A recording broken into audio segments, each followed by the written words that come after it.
আসসালামু আলাইকুম প্রিয় শিক্ষার্থী, আজকের এই ক্লাসে আমি তোমাদের সাথে নবম দশম শ্রেণীর ইংরাজি প্রথম পত্রের ইউনিট 3 এর লেসন 3 অর্থাৎ এখানে দেখো lesson 3 change in past time.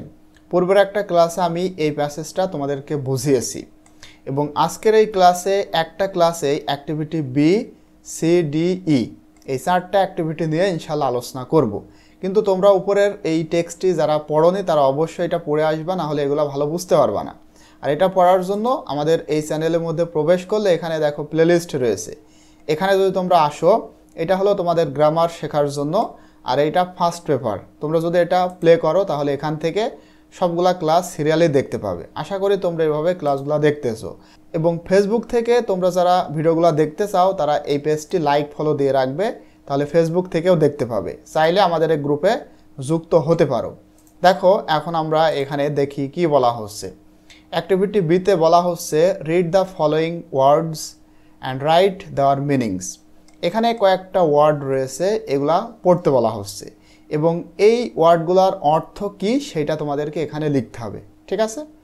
As you understand them, as বলতে এখানে যখন যখন তুমি এইটা বুঝেছিলে, ফ্রম দ্য কনটেক্সট মানে ওই টেক্সট থেকে তোমরা যখন এটা পড়ো, এগুলা কিন্তু টেক্সটের মধ্যে ছিল, তো তোমরা যারা পড়েছো যেটা বুঝেছো সেই অর্থটা এখানে তোমরা লিখবা। ইফ ইউ ডোন্ট আন্ডারস্ট্যান্ড, তুমি যদি বুঝতে না পারো, check the words from our dictionary, তাহলে ডিকশনারি থেকে এটা দেখতে পারো। দেখো এই ওয়ার্ডগুলার মিনিং আমি একবারে এখানে লিখেছি, ঠিক আছে? দেখো ওয়ার্ড প্রথমে রয়েছে কঙ্কার্স। কঙ্কার্স এক প্রকার গেম, ঠিক আছে? এই মিনিং দেখো, এ গেম একটা গেম, হোয়ার চিলড্রেন যেখানে বাচ্চারা হিট আঘাত করে, হর্স চেস্টনাটস মানে বাদামের যে ফল, ঠিক আছে? এইটা বাদাম জাতীয়, হর্স চেস্টনাটস বলতে বাদাম জাতীয় জিনিসকে আঘাত করে, এগেনস্ট ইচ আদার মানে একে অপরের সাথে আঘাত করে এই খেলাটা তারা খেলে। এরপর ডেন্স হচ্ছে স্মল হার্টস, ছোট বাড়িঘর অর শেল্টার অথবা আশ্রয়স্থল মেড বাই চিলড্রেন, যেটা শিশুদের দ্বারা তৈরি করা হয়, মানে এই বাড়ি তৈরি করে তারা খেলা করে। এরপর ডিক্লাইন, এটার অর্থ হচ্ছে আ গ্রাজুয়াল ডিক্রিজ মানে ধীরে ধীরে হ্রাস পাওয়া বা ডিক্রিজ, ঠিক আছে? গ্রাজুয়াল ডিক্রিজ ধীরে ধীরে হ্রাস পাওয়া বা কমে যাওয়া, ধ্বংস হয়ে যাওয়া। হাইলাইট শব্দের অর্থ হচ্ছে to make something important or noticeable মানে কোনো কিছু গুরুত্বপূর্ণ এবং মানে নোটিসএবল বলতে লক্ষণীয়ভাবে তুলে ধরা বা দেখানো।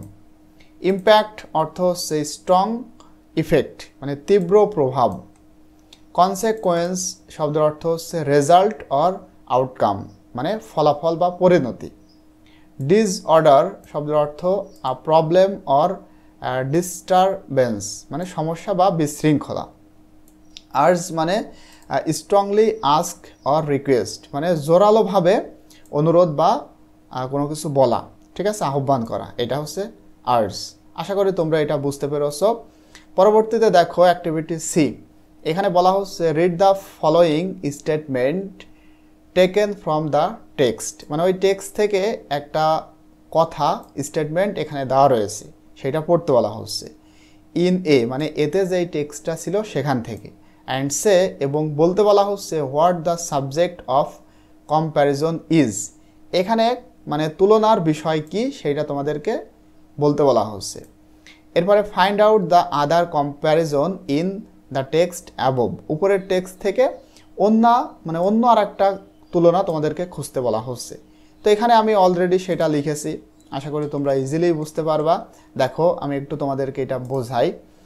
পিপুল under 34 recall fewer childhood outdoor experience then people over 55 according to the survey by Ipsos MORI for আরএসপিবি। এটা একটা জরিপ, ঠিক আছে? জরিপ অনুসারে এখানে মানে যাদের বয়স 55 বছর প্লাস 55 বছর বয়সের বেশি তাদের তুলনায় মানে যাদের বয়স 34-এর কম তাদের থেকে 55 প্লাস যাদের বয়স তাদের আউটডোর এর যে এক্সপিরিয়েন্স সেটা বেশি, মানে 34 বছর বয়সের মানুষেরা কম মনে করতে পারে বাইরের যে অভিজ্ঞতা সেইটা যাদের বয়স 55 তাদের থেকে।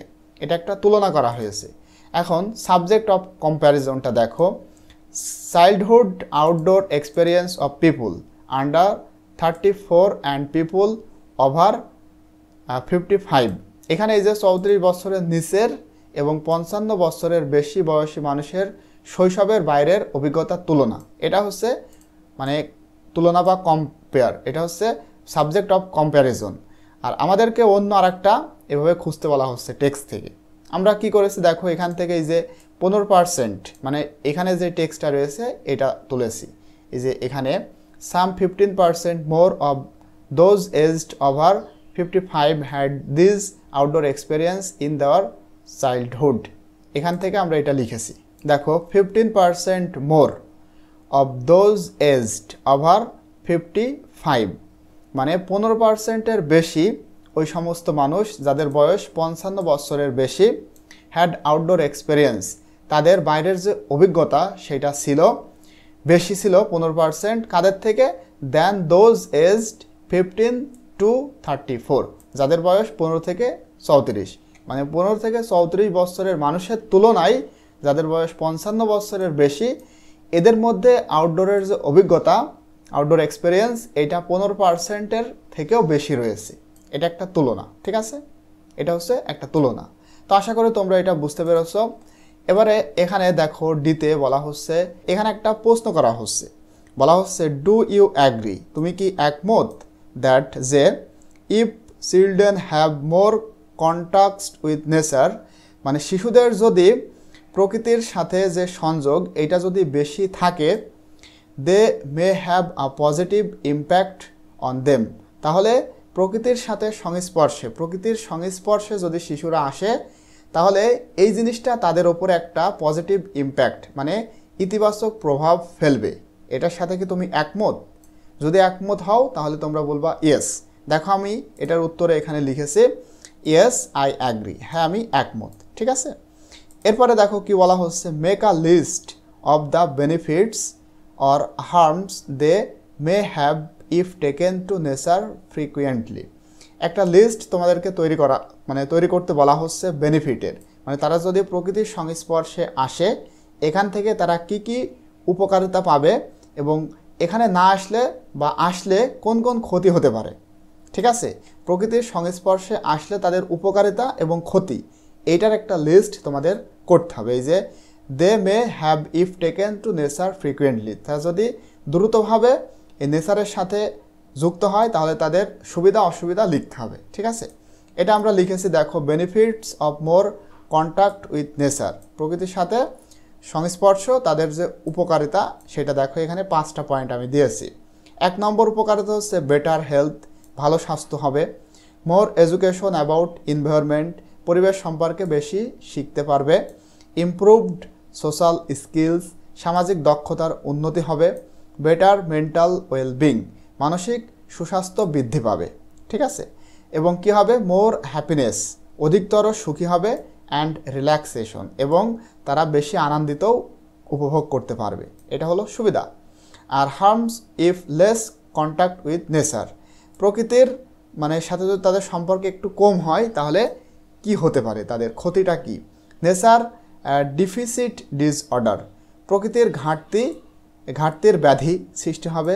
মোর স্ট্রেস অ্যান্ড স্যাডনেস, বেশি দুশ্চিন্তা এবং দুঃখ পাবে তারা, মানে দুঃখিত থাকবে, লোনলি ফিল করবে, ঘরের মধ্যে থাকলে সবসময় একাকিত্ব বোধ করবে। লেস নলেজ অ্যাবাউট এনভায়রনমেন্ট, পরিবেশ সম্পর্কে তাদের যে জ্ঞান, ঠিক আছে, জ্ঞানটা কম হবে। উইকার ফিজিক্যাল হেলথ, শারীরিকভাবে তারা দুর্বল হবে, ঠিক আছে এটা। এরপরে দেখো ইতে তোমাদের কিন্তু একটা প্যারাগ্রাফ লিখতে হবে, ঠিক আছে, মনোযোগ সহ তোমরা এটা একটু দেখো। বলা হচ্ছে speak to the senior citizens in your home or community, তোমার বাড়ির আশেপাশে মানে তোমার বাড়ি এবং সম্প্রদায়ের যিনি সিনিয়র বেশি বয়স্ক তার সাথে কথা বলো।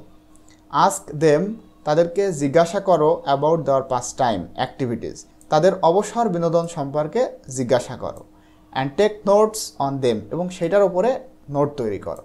দেন write a paragraph in the style of the text given in section A to show the differences, এবং তোমাদেরকে লিখতে হবে একটা প্যারাগ্রাফ ওই স্টাইলে যেভাবে এতে প্যাসেজটা রয়েছে সেইভাবে, টু শো দেখাতে দ্য ডিফারেন্স পার্থক্য। অলসো মেনশন আরও উল্লেখ করো why this difference have taken place, কেন এই পার্থক্য হয়েছে সেটাও তোমার এই প্যারাগ্রাফের মধ্যে তুমি উল্লেখ করো। ঠিক আছে, তো দেখো প্যারাগ্রাফটা তোমরা কিভাবে লিখবা। আমরা প্যারাগ্রাফের একটা নাম দিয়েছি, এটা হলো এই যে মানে বয়স্কদের সাথে কথা বলে যেটা পেয়েছি সেইটা। ঠিক আছে, changes in past time activities, এটা হলো টাইটেল।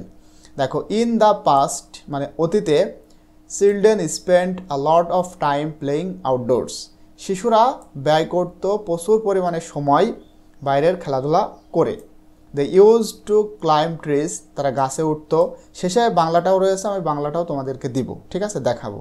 এরপরে ক্যাচ ফিশ, মাছ ধরতো।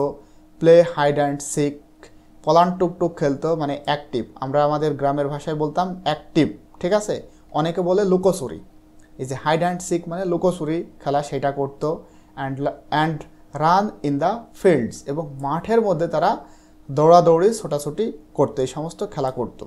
সিনিয়র সিটিজেন্স, বয়স্ক মানুষেরা, সেইড বলেছে, they made their own toys from natural things, তারা বলেছে যে তাদের যে নিজস্ব খেলাধুলার জিনিস এইটা তারা প্রকৃতির বা প্রাকৃতিক জিনিস থেকে নিজেরাই তৈরি করত। মানে তারা ছোটোবেলায় নিজেরাই তৈরি করে নিজেরাই খেলা করতো। ছোটোবেলায় বাচ্চারা যেইভাবে মানে নিজের খেলা নিজে তৈরি করে সেভাবে আর কি।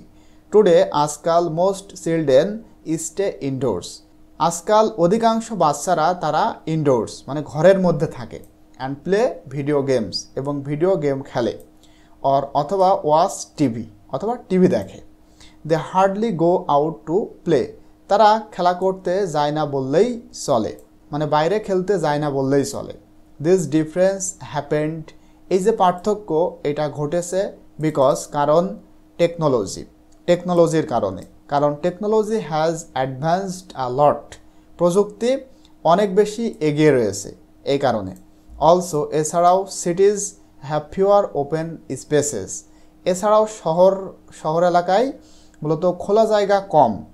অ্যান্ড প্যারেন্টস, এবং পিতামাতা আর অরিড অ্যাবাউট সেফটি, নিরাপত্তা নিয়েও তারা চিন্তিত থাকে, মানে বাইরে গেলে কি হবে কি হবে না এটা নিয়েও মা বাবা চিন্তিত থাকে, যার কারণে বাইরে যেতে দেয় না। ঠিক আছে, এটা হচ্ছে কারণ।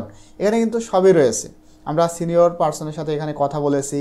এরপরে এখানে তারা এখন কি কারণে বাইরে তারা যায় না সেটা বলেছি, এবং মানে সব কিছু এখানে পার্থক্যটাও কিন্তু দেখিয়েছি। ঠিক আছে, এই যে পার্থক্য হচ্ছে টেকনোলজি 1 নম্বর পার্থক্য, এটাই মেইন পার্থক্য। এখানে দেখো বাংলাটা রয়েছে, তোমরা বাংলাটাও দেখতে পারো। তো আজকের এই ক্লাসটা এই পর্যন্ত, ইনশাআল্লাহ পরবর্তীতে আমি তোমাদের সাথে লেসন 4 নিয়ে আলোচনা করব। টিল দেন আল্লাহ হাফেজ।